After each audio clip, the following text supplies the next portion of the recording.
Hello and welcome. This is a video panel special version of the Periphery. I'm really excited. We have two of our non-resident fellows here at Pulaski joining us, Jessica Pishko and Justin Ellis. Jessica is an independent journalist. She's a lawyer. She's been writing about the criminal legal system for a long time now, a little over a decade. Her focus is on political power of law enforcement. She's done a lot of work on sheriffs, past and present, and on mass incarceration and the way these things also intersect with white supremacy and democracy. She's been a fellow at the Rule of Law Collaborative.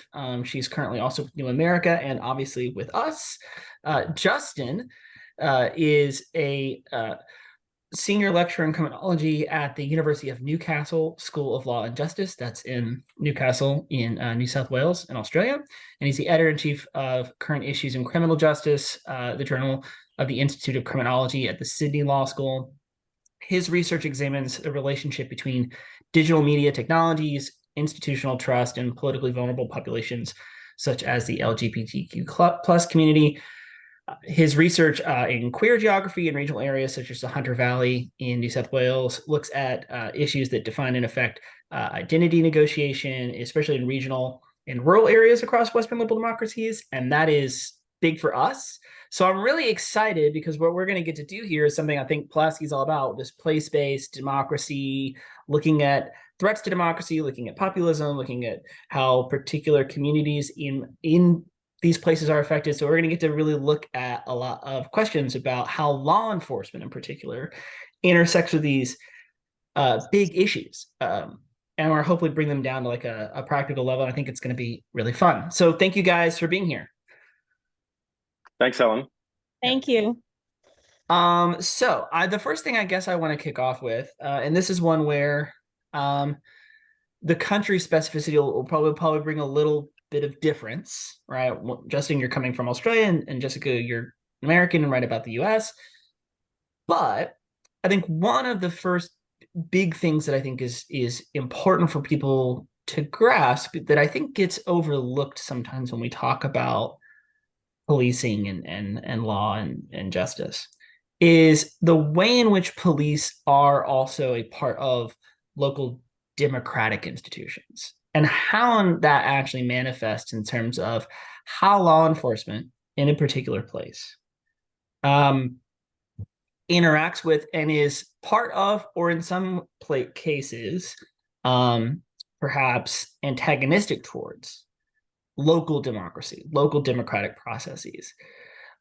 So, Justin, I thought first we could look at Australia, and I know primarily you've looked at the Hunter Valley and then also Sydney itself. And so I'm interested in how the different law enforcement in some of the research you've done, these institutions, these local police departments, regional police agencies, how they interact as not just as parts of the criminal justice system, but as parts of the local democracy. Yeah, and Alan, that's a really good question, because when you were doing the intros, and I'm thinking, I was also going off in my mind thinking electoral issues with, and the way that police might be overseeing elections, that kind of stuff. We don't see much of that in Australia in terms of gerrymandering and issues at polling booths and that kind of stuff. But to directly respond to your question, what we're talking about at a local level and a regional level in a place like New South Wales, Australia is also a federation like the United States. So the Hunter Valley, about 2 hours north of Sydney, you've got a range of local area commands, but Sydney is the capital of New South Wales, and that's where a lot of trends in policing might come from. But I think what we're talking about here in terms of democracy is we're talking about the police's role in upholding the rule of law. And I think that what's interesting from a local level, say from in Newcastle and the Hunter, is that the fairness principle that builds trust and confidence, transparency, and so on, and that justice is done, and that it needs to be seen to be done. At a local level, it's the fairness principle is way more observable, and there's way more word of mouth. And we see this as much as I know that Pulaski is about location-based identity and how that's intersecting with extremism, for example, and so on. But we also see through social media, we see an amplification of the local, the viral local, that takes it out of its context. So what I've seen in recent research, particularly historical research into the prosecution of same-sex male conduct in New South Wales, like many other jurisdictions after the Second World War, there was a massive increase in criminalisation through legislation, through the enforcement of that legislation. So back to the rule of law, we've got the legislation, then we've got the interpretation of the legislation, and then we've got police discretion. So we know there are trends in that. But I think that the main thing is that there's also a cultural identity of the police and the way that they are working within a local community that also impacts trust and confidence and their brand, for example. So you'll get a local brand in the sense of, you know, the police in Newcastle City versus maybe Port Stephens and Maitland, which is another city in the Hunter. Something I want to hop in with here that I think then, Justin, for you to continue, and then Jessica to add, which is that branding issue is really interesting to me. One of the things we've seen in the U.S., obviously, in the last decade, and particularly, right, in the last, probably since 2014 and especially since 2020, is quite a lot of local friction with police in some places. In other places, sort of the opposite of that, right? A kind of back the blue sentiment that's emerged, of sort of almost, I think, overcorrecting for what they feel is excessive criticism, right, of law enforcement. So in outside of Sydney, in these places, these other places like Maitland and Newcastle, I know that law enforcement issues like excessive force or corruption or senses of abuse of power, they're not limited to the United States, and that these have cropped up in Australia as well. But what I'm interested in probing here is, how have some of these places outside the really big centers, how have they interacted with law enforcement as a brand in terms of support for or antagonism toward these entities in the context of the kind of criticisms that now I think a lot of Western democracies are dealing with in terms of how law enforcement conducts itself? Yeah, that's another good question, Alan. And from what I can see in Australia, I think that the issues are not as evident in Australia as I know they are in the United States. And I also know that while we both have federations, that your federation is way more complicated in the way that it appoints sheriffs, for example. And I know Jessica might be touching on that. You've got different statuses, for example. So we don't have those issues of complexity. I think what we have is a fairly centralised policing model from Sydney that radiates throughout the rest of New South Wales. It's also quite a large force. It's around 17,000 people, I think. So I think that, you know, and as you said, back the blue, I hadn't actually heard of that phrase. But you've got the thin blue line. You've got all of these other metaphors and analogies to the response to, as we all know, Black Lives Matter is probably the leading outfit that's led that charge, and the police have responded largely to that since this coalescence of technological forces in 2013.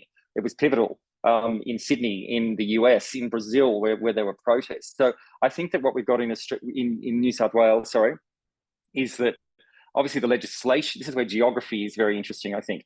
Legal geography, so the legislation is made in Sydney, but it's a representative democracy. So you'll have representatives from the Hunter in Parliament. They'll be contributing to the legislation in that way. But then at the local level with enforcement, as I said, rule of law, the legislation, the interpretation of the legislation and discretion. This is a big question for all of us and for police. And we see this in the final sitting we had an inquiry, a special commission of inquiry into hate crimes against LGBTIQ people in New South Wales from 1970 to 2000 recently, or 2010. And I think that that was interesting in the sense that the police say they are enforcing the law, even though they have very wide discretion at the street level. But what happens there is, it's like, well, okay, chicken, egg. Are the police, can they, seem more liberal than the law will allow, or they often argue behind the legislation going, well, it's just the legislation, we just have to enforce it. It's like, well, no, they don't. And I think that what you see, as much as there's uniformity in training, you have pockets of culture that go through cycles that, one particular area may be perceived or actually is corrupt in some way. This often happens with special commands. We had this with the drug squad in Sydney in the 1990s. It's often people that are, or units that are outside the mainstream. That's often where these things occur.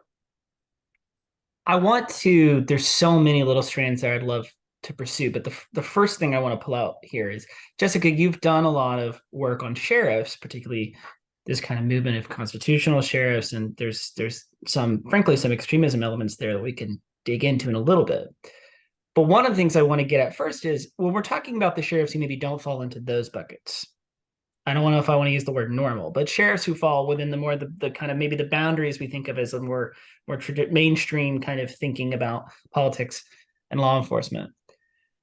How does this kind of question about legitimacy and discretion change when we start talking about law enforcement officers who are themselves in elected office and accountable to a local electorate in a way that I think is part of what really teases out some of the differences in the American system, but I think it also offers an opportunity to think about how electoral legitimacy translates into policing.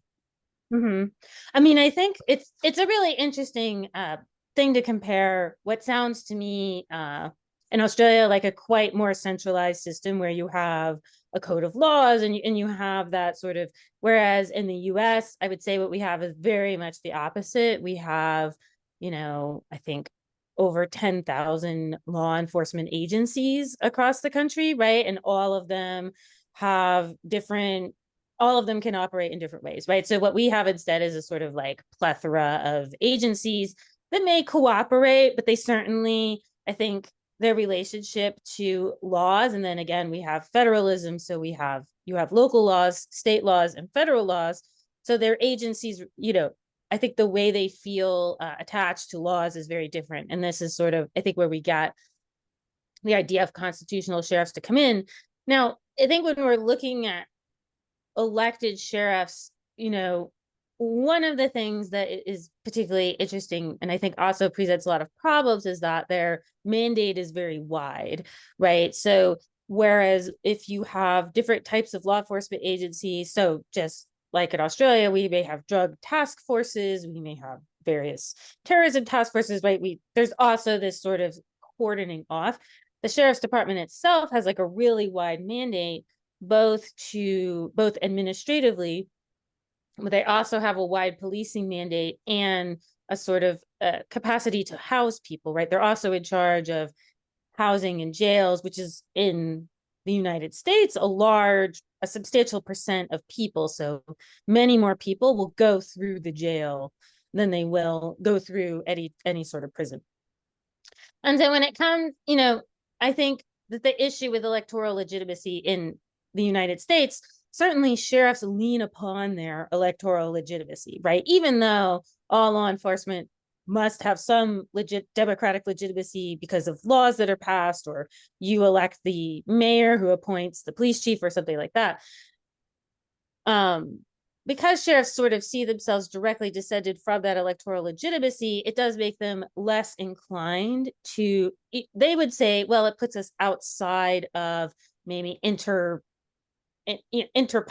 inter-county politics. So you have county commissioners or judges, or they would say, well, it puts us on equal footing with all of these other officials. But what it also does is give them the ability, I think, to very much decide for themselves, and have quite a lot of leeway to do what they want. And while they are elected, there aren't sort of mandates to transparency. So internal, the other thing that I think is confounding about the American policing systems is that every agency can have their own rules. So they'll have their own rules about hiring and firing, about disciplinary procedures, about how they treat people inside the jail. What are they forced to wear? What can they do? Right? So many small policies, and in particular in rural areas, those policies are very much set by what we might call like something akin to like tradition. Like I have found very little is written down. So you have a lot of unofficial policies, like people can leave to go to work. People are sometimes allowed to go home to visit their family. These are things that like can, and if you look at sort of the balance of benefit, they can benefit people in a system in which people are treated individually. Like there is, I think, something to that discretion. Our system here would not operate without discretion. We would simply have too many, we would simply not be able to function. But then that discretion lends itself to additional prejudices, reliance upon stereotypes, upon groups that are traditionally, not only excluded from the democratic process, right? So African Americans, people with felony convictions who might not be allowed to vote, issues of gerrymandering and that sort of, how polls are open or closed, where are they located, can people get there during the workday? So you sort of, kind of rely on, I think, all these stereotypes and sort of like the way things have worked, because that is how they operate their system. So it sort of presents this, like, I think what it ends up being is extremely varied. Like you just have a whole variation of like how things operate in different places. And what tends, like I said, tends to happen in rural areas is there tends to be a lot less formality and a lot more, I think, like I said, reliance on traditions, which also can extend to like reliance on stereotypes. So I think those comments about tradition and stereotypes, and then Justin's earlier comments about discretion, get me into a big question that coming into this conversation, I knew I wanted to get at, and that I think is been kind of bumping around in the back of my head a bit, just thinking about the history of kind of progress in general when we think about social justice, et cetera, which is the relationship between local police and groups that have been at one point or another outside of legal protection or even actually criminalized, and how that it changes, or at least is supposed to change, when those groups are moved into legal protection, right? Because right in both our countries, same-sex marriage being fully granted all the same legal protections is relatively recent, and we had in the United States, laws against same-sex intercourse not all that long ago, right? A few decades back.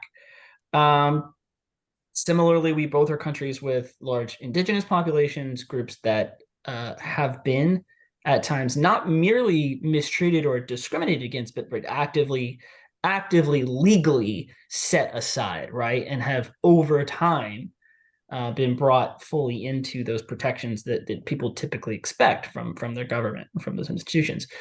So, because both of your research touches on this, particularly, Justin's work with LGBTQ plus communities, I'm really interested in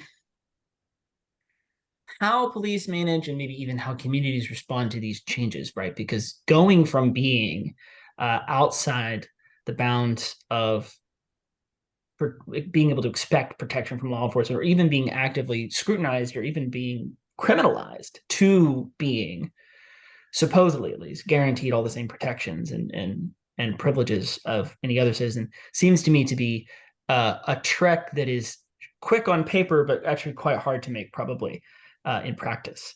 So I'm interested a little bit in digging into that. So I might touch on some recent research that I've been doing, and I think speaks to these points about the LGBTQ plus community in Australia, but also in the United States, with what we're seeing with the criminalization of drag, and the hyper legislation against gender affirming care, and against education based on sexual orientation and gender diversity.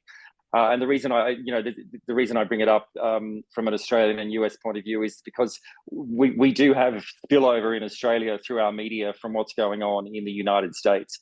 And so I think that the big one is is gays against groomers, and sort of trends in the stigmatization of formerly criminalized people, like men who have sex with men, consensual sex with men. So that's obviously happening in the United States. We haven't seen that happen at a legislative level in Australia.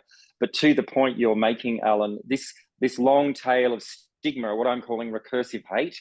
We're living through a period where that is being amplified through mis and disinformation on social media, largely US platforms at the moment outside of, say, Russia and its satellites. So I think that the point is that criminalisation of any conduct has a very, very, very, very durable, it comes with a durable stigma that can be amplified at any point in time. It just needs the right conditions. So you talked also about going from, in-group, out-group to in-group, from being criminalised, decriminalised. In Australia, for example, it took 22 years to decriminalise same-sex consensual conduct between men, from up until 1997, because Tasmania was still criminalising. It went to the UN, and as you rightly point out, that's not that long ago. Then we have we need to get rid of the homosexual advanced offence. Then we have to expunge those offences, which has only happened recently in New South Wales. So regardless of what might be happening socially, we've got legislative, what's the word, stigma through that legislation still being on the books. It's on the onus of the person to come forward also and have that expunged. So there's another layer of trauma there in terms of people that have already been brutalised by a criminal justice system. And I think that this is a timely discussion, because I just constantly say, well, look, we need to be vigilant. We can't take anything for granted. And the protections, back to that, and I can talk about New South Wales in particular, in that 93Z is part of our crime code in New South Wales. They moved the anti-discrimination aspects of some protected groups. They criminalised incitement to violence against protected groups. We haven't had, in 2018, unsurprising, this is the middle of the Trump presidency, where all this hate is being amplified, and also the year that protests against drag queen story time in the United States really went off, unfortunately. And so we haven't had any effective prosecutions in using 93Z. And I think that from a law enforcement point of view, I don't think the police fully understand what that legislation is meant to do. I think there's also a sense that Australia isn't racist or isn't prejudiced. And the police is a reflection of that culture, say that they're not going to say they're racist, clearly. So I think they're just some of the issues that we're dealing with at this very complex time. It's an inflection point. Jessica, do you want to hop in real quick? Oh, I think I like the term legislative stigma. I think that's a very good term, and very apt. I mean, I think that the United States, again, because of federalism, we have some states that have more aggressively pursued outlawing types of things than others. What I will say is that because county sheriffs, what I have seen is that because their constituencies tend to be conservative, there's sort of, if you measure sort of ideologies, their ideology tends to be more conservative. So they tend to rely, again, more on older stereotypes. They tend to be more prejudiced against African Americans, Indigenous people, and LGBTQ community. Whereas I do think you see city police who recognize that many of these groups are an important part of their constituency. I think they will tend to tamp down more strictly upon stigma. What I see now is that because of the legislative landscape and there's sort of like questions raised, again, legislative stigma, like, is this legal or is this not? That sheriffs will use it often as a wedge or a sort of political tool. So if they are facing election, what I have seen is if they want to court constituents, they will do, they are more apt to take these types of cases that I think are, in the US, we might say culture war. I hate to call it that because these are real people whose lives are impacted. They're being investigated and jailed, but they'll take these cases that I would say are questionable, politically questionable. So, for example, in Idaho, sheriff decided to look into someone who was dressing in drag, arguing that this performance may have been illegal. Now, of course, like the process is the punishment. So while the case did not go forward, the process of having an investigation and people asking questions, we've all seen, you know, when they used to have this, FBI used to do this sort of inquisition of people to determine, right, whether or not they belong to certain stigmatized groups, whether or not, you know, they frequented gay bars or something. This is sort of, I feel like, the process we're entering. And this is not dissimilar to Justin's point about the idea that even for expungements, people have to come forward. This notion that there's a degree to which there's a burden on people to endure certain hardships of the system, even if they are innocent in all the ways we would use that word. I think that's absolutely right. That, again, just the fact of being investigated, having your friends and family questioned, being embarrassed, it's, I think it's a heavy, you know, it's quite a heavy burden. It's, things are sort of said and then can't be unsaid, and people can get records and use it. And so I think that we know that that's true, and that what, you know, while these investigative bodies may not be able to, what I have seen is, while they may not be able to prosecute the cases they're bringing, often because there are other, we have a you know, you have an independently elected prosecutor who then assesses the cases. And so far what we have seen is that most prosecutors are more reluctant to engage in conduct that might, I would say, tend to be unethical, rather because they're members of the bar, have sort of a professional affiliation, they have colleagues, I would, something like, they don't want to look bad in front of their fellow lawyerly colleagues. They may not take those cases and prosecute them, but they will certainly, I think, and open the case, investigate the case, entertain the possibility that this is a problem. And that, you know, sort of opens the door. Again, for what I have seen is it's generally outside influence. It's constituents coming to them saying, we want you to go to the library, we want you to look at this, we want you to look at this restaurant, we want you to look at this club, we want you to go out and investigate these places. And I think that that's something unique, a little bit unique to an elected law enforcement. And also, like I said, some of this is also going to be the function of urban police versus, I think, less urban police. What there is there, though, even if that may be a somewhat unique feature of the elected aspect, is something that is on what I was hoping to get out with both of you, right? Which is people being able to, just people going to law enforcement and saying, we want you to look at this, implies a lot of assumptions about trust and feeling like these people are on the same side as you and on the same team as you, right? The idea that you go and ask them to look into something for you means you don't in any way see them as an adversary. Mm-hmm. Whereas one of the things I was curious when you mentioned this, Justin, is what are the rates of people actually pursuing these expungements? I mean, how trusting are people who have been on the wrong side of, frankly, highly discriminatory criminal justice policies to come forward now and say, you should make this right because they've changed the law and I'm not, I shouldn't be in this category and you need to fix it. Is there a lot of trust to come forward and do that, or is there a lot of skepticism? That I can't answer that with an evidence base, but right. What I hear anecdotal, and also in New South Wales, for example, homosexuality was decriminalised in 1984. So we're now coming up to 2024. So that's 40 years ago. So the age of the people that were convicted, we're getting up there in terms. That's why the Special Commission of Inquiry was held recently, because we know that it's literally the dying days of being able to get people to come forward and resolve some of those cases. But the sense is from anecdotally that many of those people will be reluctant to come forward because of the criminalisation. But I think, I can't speak for those people, but I think that, as I said before, legislative trauma, having to go through that process, having to revisit, maybe having to get someone on a bad day in a bureaucracy that isn't going to be sensitive to what you've been through. And I think the other thing is, you've got to weigh up where you want to invest your time. In terms of remediating a wrong, a norm has changed and you were caught up in a system that criminalized you at a point in time, and then all of a sudden it hasn't anymore. So I think that it's like any kind of victim survivor perspective. The range is vast. Some people might not even, they don't identify with that criminalization, so maybe they don't want to do anything about it because they just see it as an oppression from the state and what have you. That's just my opinion, really, in terms of the spectrum of victimhood and what people might be doing about expungement. Justin, I know that you have an out with us. Do you have time for another like little question block, or do you need to go? I will need to go. I can do one. I can answer one more question if you need me to, Great. and then I'll have to go. Is that part of a block? No, that's perfect. Yeah. Yeah.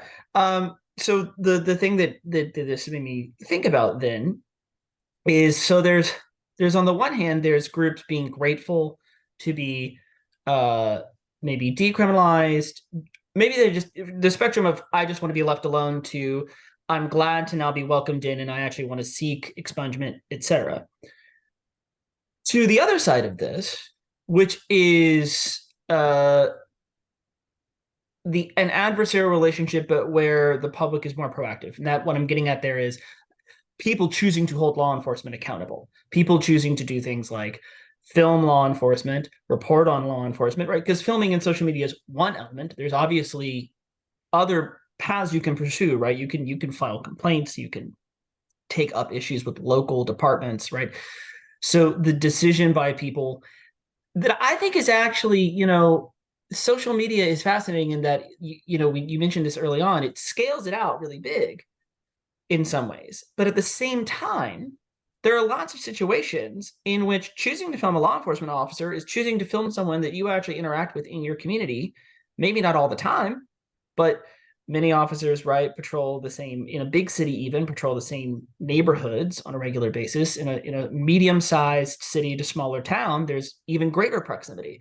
So that decision to hold someone accountable is not like a completely impersonal, abstract calculation. It is also an interpersonal, right, one that is democratic as well, in the sense of people who cohabit a place together and are part of a broader sort of polity. So that's something I'm really interested in, how those kinds of potential feelings and conflicts go into that process of choosing to speak out or act out in that confrontational or adversarial way with local law enforcement.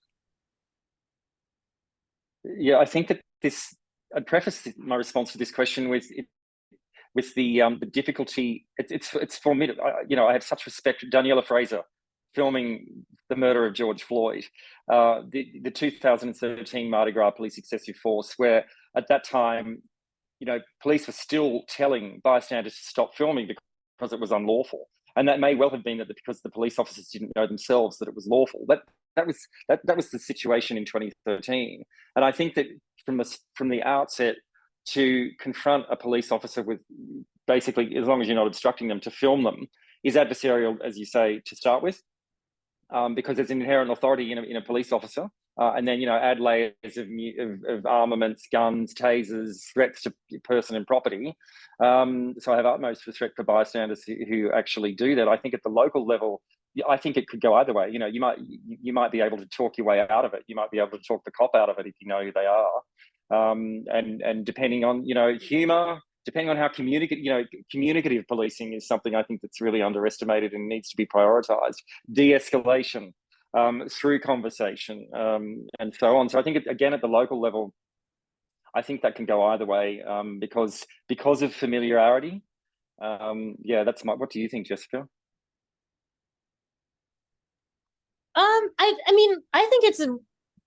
I think one, as you rightly point out, it's a really important part of the process. And it's also part of the democratic process, right? The democratic process sort of doesn't end once someone is elected. They have to continue to be held accountable. I think right now what we see in the United States, I think in reaction, part in reactionist and part to, I think, integrate this into like the official structure, which is sort of is the tendency of policing, is we see people trying to do things like civilian oversight boards, which is a way of formally integrating what we might call like public opinion feedback from the community into the process. And I think that's, I know law enforcement officials, high-ranking law enforcement officials interact with community groups all the time.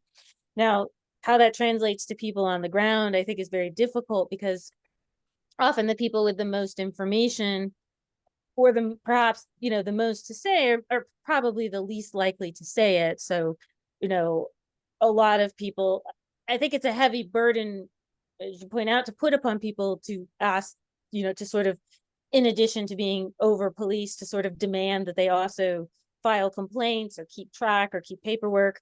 Oftentimes, these are also the people who are maybe least in the position to do so. They may not, in addition to maybe emotional and psychological things, as Justin pointed out, in terms of expungement, this takes time. This takes filing the complaint, pursuing the complaint. A lot of this actually comes up quite a bit in terms of women who are sexually harassed by law enforcement officers. So that's one where you can sort of file an official complaint. That sort of requires that you like go into the office, talk to someone behind a desk, file that complaint. And for many people, it's not they feel, I think, confident in their position, but that the process itself feels demeaning. It's time away from other things they might be doing. They're unlikely to get any sort of recompense, like the sort of net value for you might be really low. And while I also really admire the people who are doing it, again, to create a record for future generations, it's rather, I think unfortunately it's this sort of heavy burden we put upon people, that they are sort of, there's not much to be gained. And then what happens when it doesn't work? So like I was thinking of someone who individual who came forward, there's a sheriff election, came forward, filed complaints. Many other people filed complaints. Well, sheriff won again, and she was sort of a bit like run out of town. So something we might call akin to like social media bullying, right? Like they're sort of bullied on social media, leave town because it's not worth it. They may already have a criminal record. They may not want another one. This comes up quite a lot in the context of immigrant communities too, who want to, and some people honestly are just, any contact with law enforcement triggers concerns about people in their family who may get arrested, who may be violating parole, who may be undocumented, may get deported. So it's sort of, while that may not be officially part of the process, I think it triggers this deep concern that they have, because they may not know, is this information shared? Is it not? It's not transparent. People don't, I would say it's not really clear how some of these processes work. And so it's hard. I think it's a tough burden. Again, we can't expect everyone to sort of hire a lawyer to like walk them through the process, just like expungements, to hire a lawyer to walk them through the expungement process. Here's what you do. You file, I don't know if there's a fee usually here. So you have to file your fee. You have to find your paperwork, which is not very easy. Finding your paperwork, I imagine from the 1990s, is like a rather difficult thing for most people to do. They probably don't, it's not online, so there's all these sort of like, you can't even find out how much money you owe, right? Like you can't even find out like what the bill of your fines and fees are. So I think this sort of lack of like this vagueness and lack of transparency, comes out, it deters, right? Like the vagueness of the process deters people from pursuing the remedy that might be legally available, but it's like this overall deterrence effect of, well, like people I talk to anecdotally are sort of like, well, I don't want to mess with it, I don't want to get involved because I don't want like people to start paying too much attention to me lest something happen. Real quick, I want to say, Justin, since I know you're about to have to hop off, thanks for juggling a 17-hour time difference and a middle of the day schedule to hop in and do this with us. Oh, you're very welcome. It's been great chatting with you both. Yeah, and it's been so much fun. I'm excited. We'll get you back on another thing soon. Fantastic. Take care. Thank you.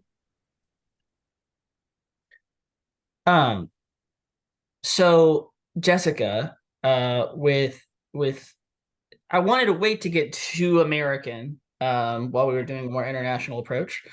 But I think the side of this that honestly, luckily for Australia, is not as much of an issue that we have to deal with is this movement within American sheriffs. We've been trying to focus up until now on the more sort of mainstream, less weird sheriffs who, or at least ostensibly just trying to, even if they're conservative, they're trying to act as relatively normal law enforcement officers. Is nullification. right? Because I think the thing, and you've come on here before and talked about constitutional sheriffs and nullification, but the way I want to approach it today is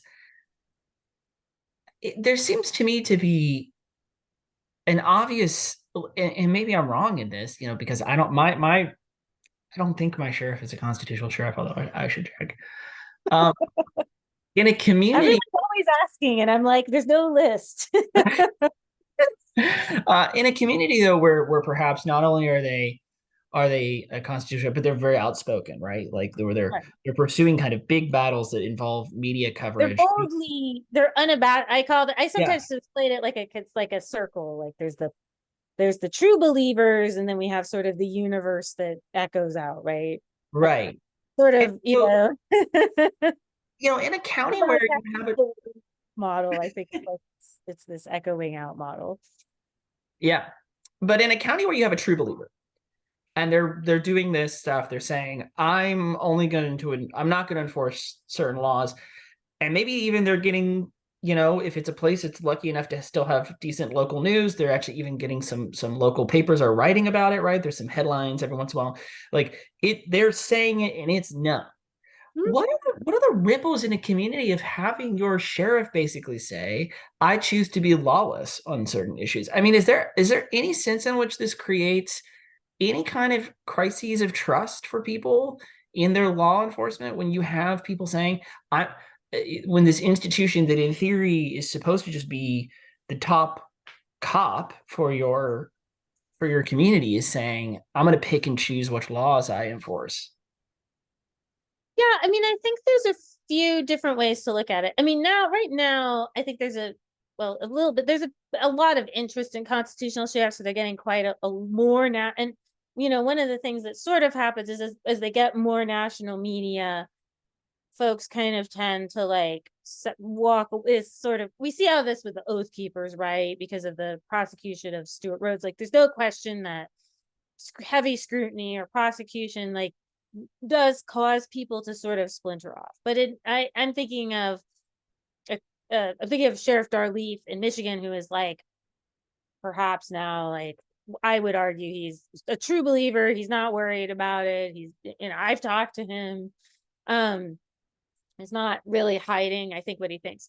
And I think that the way in which it impacts people is rather interesting, because I think, one of the things about most of these true believers is they are to put it honestly, they are in more rural communities. So right, they're immediately in a place where, one, there's a lot less resources. It's fewer resource, which means things like they might not have as many cop deputies, so they don't have as many people working for them.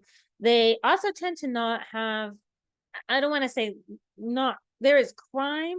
The crime is of a particular type. So like rural communities have in general a particular type of crime that is, and you could debate about what's changing. There's always sort of a panic about like rural crime and it doesn't get enough attention, whatever. But there's sort of I think particular types of crime that happens in rural communities, domestic violence being one of them, right? That most of your violent crimes are going to be domestic violence crimes. This tends to be true in a broad swath. And so most of the people support. And so you have two places where there's conflict.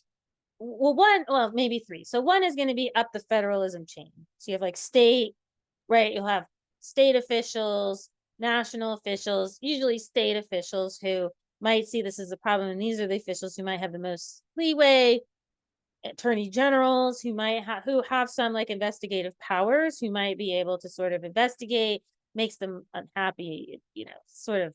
And the more, I think, high profile media one of these sheriffs gets, the more likely like state officials are going to get more involved, because they're more deeply concerned of other issues that's where the issue of legitimacy comes up for the attorney general, right? The attorney general is worried about their legitimacy. We can't have, right, like, sort of hear that rhetoric. I think interesting that ones that interest me is actually in the local level. And so you have some conflict oftentimes where, so on some of the speak of institutional conflicts. It's sort of what like horizontal conflict with board supervisors, prosecutors. This is something I was really, if I would love somebody to even do a comparative thing with you and Justin on this, because and the way these local democratic institutions interact with each other, that to me is so fascinating. So yeah, so there's this sort of like what I would call like this, yeah, like this horizontal conflict. And the horizontal conflict can be intense, but what tends to come to the fore in the horizontal conflict is what we might call, like in this literature, would be called to be like good governance Yeah. and just resources. So what the people on the, and again, in general, most of the people, like we're not talking about like there's Democrats and Republicans, like they're all Republicans. It's just a question of the polarization is not like people, it's not the polarization issue, it's the issue of, well, what's too much. And so the good governance issue tends to take over. And like I said, this comes to things like, are they solving crimes? Because if they're not solving crimes, that's a problem for people. Are they using their resources widely? So, you know, Darleaf, this Sheriff Darleaf did face issues in terms of they didn't want to give him money to hire somebody because they felt like he was wasting their money. There was a you know, irritation from the local prosecutor who couldn't, crimes weren't being solved, and so she felt like she couldn't prosecute the crimes because her, right, these are people thinking about their role, and they're like, I can't do my job because this person is focused on election integrity investigations and I need them focused on like solving this case, right? It's sort of like this governance issue. You're on a roll, but I'm really interested in this. I'm curious if you have anything. Maybe you don't have data off the top of your head, or like yeah. Yeah.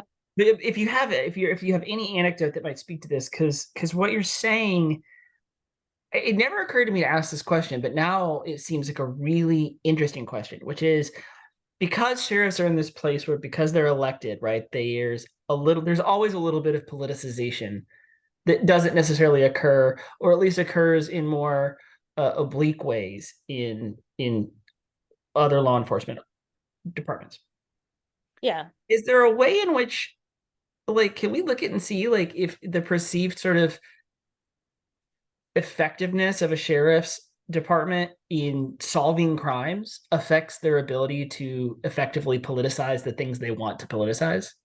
Yeah, I mean, here's the problem. So the reason why I'm always poking at this is because we don't have a lot of, I mean, I'm very interested in it. And one of the reasons is that we can't really, no one's really been able to pinpoint in a data way the impact of quote unquote constitutional sheriffs on like what is the tangible harm they cause, right? Right. I mean, there's a sort of harm of legitimacy of what they say, but what's the tangible harm? And so one of the tangible harms I think is there, but is very hard to measure, is something like a good is this good governance one, which is to the effect of their ability to like close their cases, solve crimes, locate missing people, you know, find perpetrators, etc. Does seem to be this, again, this is like the parallel governance concern, the concern of people that are like, well, I can't prosecute this crime because you haven't closed the case. This case is not open. This victim is unhappy because they haven't done this.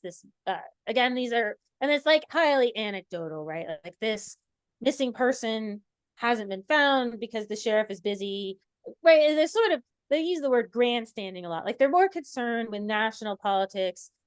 They're more concerned with national politics than maybe local politics. And that like can create friction because again, at the end of the day, you kind of have a county, and most of these counties, to be honest, are not, it's not incredibly lucrative. They don't have that much money or time. Like they're really not, it's not like they don't have the resources, so they like the FBI or whatever. So they're sort of, they have to prioritize what they're doing. And so when they look at it, what they see is something like, I can't prioritize what I want to prioritize because we're spending this time dealing with this issue, like spending the time dealing with this issue or this sheriff in the news, and then there's sometimes this sort of, if the fragmented issue of like it sort of makes us look bad, like the common one is it makes us look bad, we don't want that scrutiny, I don't want to walk around, you know. I would say something to the effect of like, I don't want to have to deal with this extra scrutiny. And that's the one where I think that goes kind of unexamined because it is hard to do. Like it's hard to prove the negative. Like are they doing less because they're doing this? Well, I like, what should they be like? Because there's no sort of like normal level. We can't, I mean, the level of crime solving is low in the That United is States. something I didn't know for a long time. Because I was never like I wasn't focused on criminal justice. It wasn't something I was, I had like a passing interest. I enjoy a detective, story, and I've listened to some true crime things. But right, I didn't realize until maybe 4 or 5 years ago how low the solve rate is in a lot of departments. Yeah, right. It's so abysmally low that you're sort of comparing like low to low, right? Like your comparison is low to low, and the other closest nexus is, and the reason for this is that where constitutional sheriffs show up is in stuff they can actually control, because the truth is, like, even a sheriff cannot by him or herself control everything. Like, it's just really, they just can't. And so it is like much of this is politicking, and so they sort of like the president, right? The president can't control so many things, and so they sort of could politic. They can't actually, like, this is why people complain. Well, they didn't do it really do it without, like, nobody could really do things without help from other people. So the other one where it comes up quite a lot is immigration enforcement. Mm. And this is largely because in the United States, local cooperation with immigration enforcement, one, is more very politicized, and two, is extremely it has a lot of discretion. So, like, this is where sheriffs have lots of discretion, is the extent to which they want to do immigration enforcement. It became big, and it also became an issue under Trump. Like, Trump highly politicized it, and so it's remained highly politicized because the issue is seen as something of a bellwether of you know constitutional shit. Now, again, but this also again gets to something of perception versus reality, because a lot of immigration enforcement is not controlled by local sheriffs.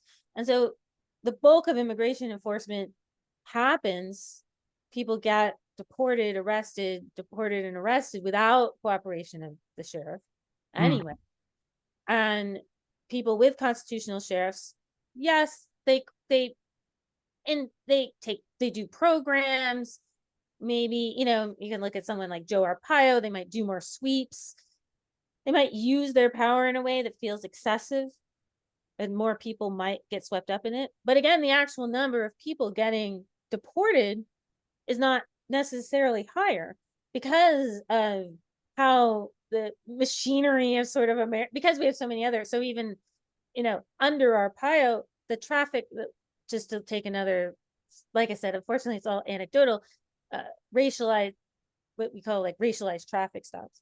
Under Arpaio, this was a specific policy. He said, I'm going to stop, right? They had that sort of law, the show me your papers law. He used it. And again, he had cooperation, right? He had cooperation of other people in Arizona government. So he was able to use this law to, like, racially profile drivers stop people.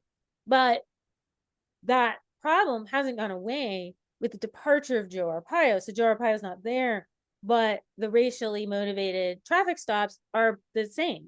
The problem continues the same. And so the people on the ground haven't seen much of a change, although the public perception of that is different. Like, the sheriff in Maricopa County is no longer a constitutional sheriff. He's a Democrat, but it's still, right, he's still in violation of the same, he's violating the same court order that was placed there because of Arpaio. So like, it sort of is like in some ways, I was worried about focusing on it too much, because when the flare goes away, the problem doesn't always change for lots of different reasons. But I think, that, like, this, I think the one that goes under examined is this sort of parallel, like this good governance level. And then I think you issue the community. How does the community feel about it? Now, in a lot of these places, the communities have elected their constitutional sheriffs. They have elected them because they're, like, in a way, the national reporting on constitutional sheriffs has in some senses inflamed their popularity. And so, like, I think that's the thing, right? Like, it's bad. I don't think, obviously, I don't want sheriffs just saying I have the right to nullify laws, but there's a whole lot of Americans who are, like, pretty down with a certain brand of what they see as kind of like the classic lawman that is really a more kind of mixture. It's kind of cartoonized, but it's also kind of extreme. Well, and I think it's worth pointing out what laws they're opting to nullify. They're not nullifying all the laws. They're nullifying laws that benefit a particular segment of people. Right. This is where it gets to the white supremacy part. It's like, well, they're not nullifying like, you know, Murder. no, they're not nullifying. They're not even nullifying drug possession or something like that, which they view as like a city crime and a crime that they're very interested, that they're really interested in arresting people for. They're nullifying things like the possession of, So rural. I yeah, think so all the they're time. real, It's it's like, so rural. yeah, it's highly specific. All It's there is to do. and people are fine with it. Yeah. And honestly, my suspicion is there's a lot of places where probably the same type of policing happens, but it's not publicized. Like my guess, it is undoubtedly true, and you will see this. And I think the problem, not a problem, but a lot of the people who report on constitutional sheriffs, I was just talking about this with someone with reporting on like the Bundys. They haven't seen rural communities and they don't understand what like the presence of open carried firearms is very high. Like it just is. Yep. And it's very normalized. And you know, it doesn't mean that it like if you feel upset or alarmed by it that there's something wrong with you, but it does mean that it's like highly normalized for a large segment of the people that live there. Absolutely. As a result, like there is I don't like to say like culture, but I do think there is like, yeah, those people when a sheriff says I won't enforce certain firearm whatever the ATF bump stock rule, which is like when I won't enforce the bump stock rule. A lot of those people are like, well, yeah, like I don't want anyone, they're my name, probably building one in their basement. They don't really want that enforcement anyway. And you would know, like these are things that like are the gun hobby is very popular in rural. Yeah. People do that as a hobby. And so, I guess that sort of then begs the question, like, well, are they just doing what the kids, like the constituents elected them? I mean, now what I'm seeing, honestly, in a lot of places is like constitutional sheriff versus constitutional sheriff. Mm-hmm. Like, are they for real constitutional or are they faking it? Like that, these are the debates we're having now is like I used to talk to sheriffs who were conservative and they're like, well, I'm facing like a real like anti-federalist constitutional sheriff. Now Right. you have like constitutional versus constitutional, getting down to things like taking federal money. And I won't take federal money, which usually was like a non-issue. Everybody wants money. Like Right. this full non-cooperation with the federal government. There's the guy who's like, I'll take federal dollars, but like I'm not gonna arrest anybody for having a bump stock. And then there's the guy who's like, no federal dollars. I don't want it, whole entire non-cooperation with the FBI. I'll arrest the president if he shows. Right. And so yeah, I'll arrest this is sort of like the FBI is not coming in here, but also like because Trump and that MAGA, they politicized politicized the FBI. And so it's become a sort of thing where they're like, well, there was a sheriff in Texas where the FBI came to investigate, or the Secret Service came to investigate someone who had made an online threat against Joe Biden. Someone made an online threat against Joe Biden. The Secret Service came to investigate. The sheriff said that he told the Secret Service they couldn't go and that he was going to go, one of his deputies was going to go with him because this is sort of like I interposed between the Secret Service and this very, resident. And so I looked into it. I was like, well, I don't know. What does the Secret Service say? Well, the Secret Service was like, they didn't think anything from what their point of view, nothing untoward had occurred. They had gone to this, again, a rural place. This guy lived on a ranch. He had a very large property with a fence around it with like, don't trespass. Lots and lots of don't trespass signs, et cetera, et cetera. And so the issue actually was like the FBI guy was going to like jump the fence and go knock on the guy's door. And there was like a debate about whether to jump this fence or not, and how heavily armed was this individual, et cetera. And so it was actually like when I actually tried to like discern the fact, it was like a lot more murky what kind of interposition actually happened. But the sheriff presented it as like, I interposed. Now the same sheriff has also had someone like escape from his jail. So I would argue again, like the good governance part is still the problem. Like, well, maybe we should be concerned like more than one person has escaped from his jail, which feels like a problem. Yeah, you don't want people to get out of prison. That's like the main thing the prisons are supposed to not allow. Well, it's the problem with though a lot of rural jails. Like I saw this jail Right. in a city, like he was on a work crew. So they went out on a work crew and he just like hopped the fence. You'll love this. I grew up in like a not like teeny tiny, but like 18,000 people town in north central Arkansas. Our junior high was across the county jail. They built a new one as I got older, but when I was in junior high, it was across the street from the junior high, and they used to walk the prisoners on the roof, and we could just see them from our like reading class. Like it was just direct shot. Like the Yeah. roof was where they would walk them, and Oh, then just like to go outside. because it was like downtown, there was like no room. This is why they built a new one. But But that's the thing this is is a what this that's is a I was gonna rural. say I that mean, we're not a these big place, right? There yeah, weren't these all the rural resources. jails are experiencing massive overcrowding. Right. I mean, they're really like unsanitary, unsafe, horrible places that people shouldn't be in. And so you see them like they'll send them on work crews. They do all this stuff to actually try to like relieve the overcrowding because they just don't have space for these folks. And then they dress them in those horrible like stripes or they do Yeah, they like were in stripes. They're old in black and school, white stripes on the roof of the jail. Like we could which just is look up. all like it's actually like it's horribly demeaning. It's It pretty is. Yeah. cool. I mean, it's all this stuff that like I feel like in modern criminal justice, like we would be like, oh, this is like inappropriate to be and they can't pass inspections and they so like the rural jail problem is like truly a huge amount of is a Yeah. huge problem. And most if you ask most rural sheriffs, they will tell you that managing their jail is like the biggest problem they have. And quite frankly, it's because they have like this exploding population. They want to build a new one, and it's all this.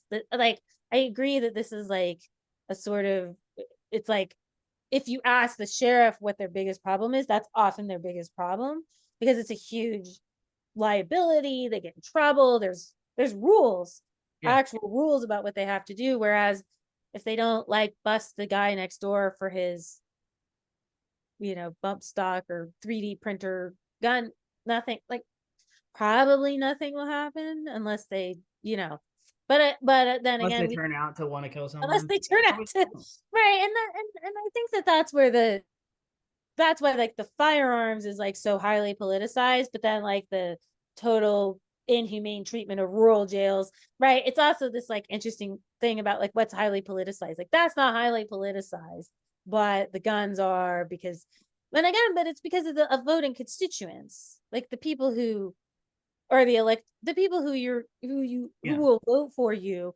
Unfortunately, the people in the jail might have felony convictions. They might not be able to, while some of them might be able to vote, the sheriff may not make it easy for them to vote, and so you have this sort of like I said again, the perceived electorate. Now, as these places are getting more, I don't want to sort of negate the fact that like a lot of rural communities are diverse, they're not white, they're black. I mean, but even to sort of point that out in some places where you have black rural communities like in the Black Belt of Alabama or something like that, you may have you again have you will be less likely you are less likely to have constitutional style sheriffs in the South generally for a variety of reasons.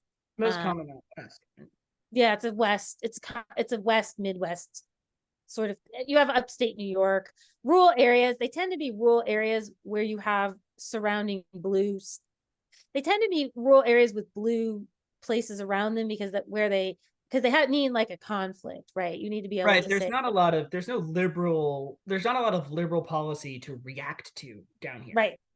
So in upstate New York, you can sort of see it because they see themselves as like opposing the liberal laws of New York State or Nevada, right? Because it's really practically governed by Reno and Las Vegas, which are not like, so you sort of have this. But I do think what we have seen with the constitutional sheriff movement, which I think is the most problematic part, is like the reflection outward because again, the mainstream Republican Party, someone asked me like, well, what's the difference between constitutional sheriffs and the mainstream Republican Party? There actually isn't a big difference right now. I mean, many of them want to dismantle the ATF.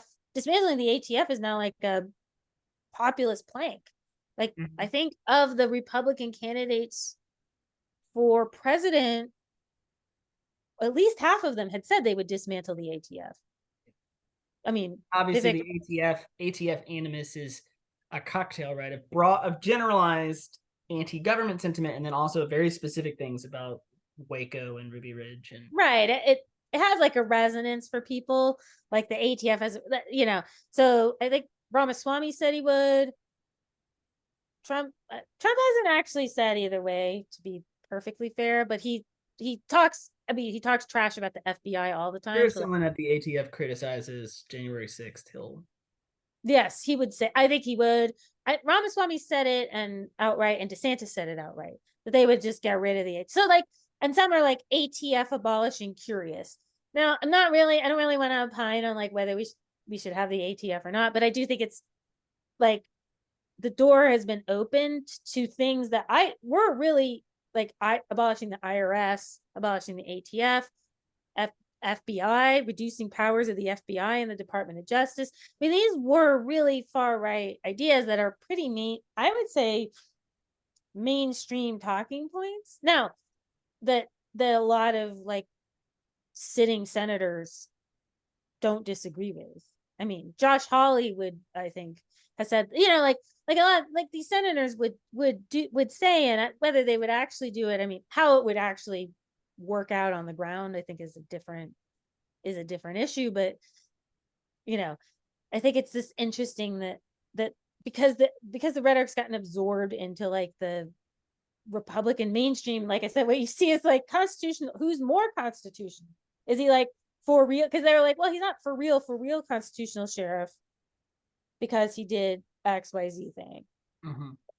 And what I see, you know, again, the firearms tends to be like a real, right now, I would say, is like one of the main polarizing issues. But I feel like because people have adopted it as like a defining characteristic, like because it's adopted as like as an identity characteristic, the idea of a sheriff taking gun, like I talked to some constitutional sheriff at a constitutional sheriff thing who was like, she's like, well, I would say she was constitutional curious, but did most of the things. She was in rural Georgia. And she was like, well, I would never go take anyone's guns. She was like, that would just be like, people would just, I mean, her comment was just like, well, people would just flip out. Like that would be impossible. I couldn't do that. Like, and, you know, so this I think is, but again, because of she couldn't do it because the identity, like how deeply that identity is now tied, which, mm-hmm. You know, again, what you like. And so this is where I'm like, not sure what you do, because you force them to do it, force sheriffs to do it. I don't know that you really can physically, but like, it sort of is like a whole, I think it's like a stand-in for other things, right? It's not the thing itself. It's the stand-in for other ideas and ideologies, and like who matters and who, because like sometimes, you know, when you really look at firearms, I mean, the real danger is often like domestic violence. I mean, just to be blunt, in these places, in rural places, what you're really talking about is the ability of someone to commit a violent crime, and what the crime they're probably going to commit is probably going to be against someone in their family or someone they know. I was thinking like Utah, right, has had like spates of like family killings. I mean, these are the real, like the four real dangers of this stuff. But I see very, like, unfortunately, no one in the press or no one in the political parties really is talking about that stuff. Like it hasn't been a thing that people are like popularly talking about. And even when these do happen, I think they tend to sort of, like they say, it's mental, the person was mentally ill, or they, you know, they sort of deflect it when it's a crime that is big enough to hit national media, right? When it's enough of a mass shooting that people are paying attention. But I think, unfortunately, like we know that rates of domestic violence in rural places are high. I mean, it's high. That's like the most common, one of the most common violent crime you will have. The murders. I mean, you don't really have like stranger murders. Those are the murders. And that's, you know, there's just very little appetite to sort of, I feel like there's this like little appetite to kind of actually address that as like it's not that I think yeah, a thing that like is an actual problem. But I also think very few people are really talking about the constitutional sheriff and sheriff movement as sort of like deep misogyny, because I do think that that's like a part of it is this sort of like, I, I, I, yeah. I absolutely agree with that, and this dovetails so much, and we could have a whole separate I'm off topic. I'm just like, panel. No, we could. Well, I was gonna say with in these places, the way that also dips into Christian nationalism and stuff, and the kind of right. sexism in a lot of those communities. I don't think you can fully like disentangle that in a lot of places. I'm interested though, as we're because we're talking about so many great things, to kind of put a like another like pin on the map and localize it again. You're in Asheville now. Right. Asheville's an interesting place because it's a mountain town. It's in Appalachia, Western North Carolina. It's bluer though than Right. in the sense of politics than a lot of the places around it, but it is surrounded still by that kind of like mountainy, red, yes, but also people who don't understand like hill country don't really understand that it's like a whole different thing than like, I mean, it's not deep south red. It's a different kind of thing. It's its own brand of like attitude about life, right? And I'm curious how like a place like Asheville, a location like where you are, how that inner like how in a little bit of time you've been there now, maybe what you've observed in terms of it's such a to me it offers such an interesting point of inquiry because it's like here's this relatively conservative broader geography, but here's this like kind of weird quirky bluish town in the middle of it, and like how do those things interact, and like how do the people and institutions interact, and how does that affect like like their kind of sheriffs and police, how they behave. I mean, I think that where you get to that greater Western Carolina thing. So I did do some reporting in Western Carolina, and as you get further into like truly the rural places, and I think that politics there are very much like, because there was a sort of constitutional sheriff revival out there. I Mhm. always think that his name is escaping me, but the man who was on the run, he was a abortion clinic bomber who was on the run. He hid in Western Yeah. North Carolina for like years. Now I know, like I mean, you can hide like it's hill country. It's deeply forested. It's a lot of public land. Oh Another yeah, aspect. So like, hiked and so across the Tennessee North Carolina border. You can just do yes, it. yeah, there's definitely like a ton. So I would say the Western North Carolina area, and that corner, the Tennessee, Carolina, Georgia corner, has actually quite a lot of constitutional sheriffs. But again, the similar things because of things like federal land, tribe. They have a lot of issues like interaction with tribal territory and tribal police and that sort of stuff. I like actually interestingly, so the sheriff here is actually one of the sheriffs that was sort of elected in a wave of like Democratic sheriffs, and um he does the thing that I think is a smart. Well, this is like my personal political opinion. He does the thing that I think is a smart thing to do if you want to be a sort of progressive minded sheriff right now, which is like he says very little. So I've frozen. yeah, so he often I'll says, say yeah, that but for he people who says are watching this on video. My video should catch up. It usually does. I think my audio is still here. your So audio is still yeah. here. Everyone gets a wonderful. If you're watching this on the YouTube channel, you get a wonderful treat of my mostly closed eyelids for a second. But the so he was elected in a wave of more progressive sheriffs who were elected. And so like I said, he largely actually stands himself in.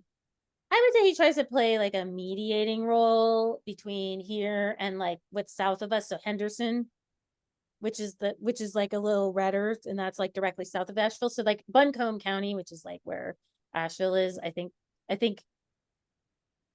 has its own. I mean, it has its own like inter conflict, but I do think that what I know of the sheriff, I don't know as much about like the county board, but the sheriff here has largely like tried to serve as like this mediating force, because we have like a really like right wing senator, or our representatives like in the national legislature are like really right, because this is like where Madison Crawford was representative. So, Right.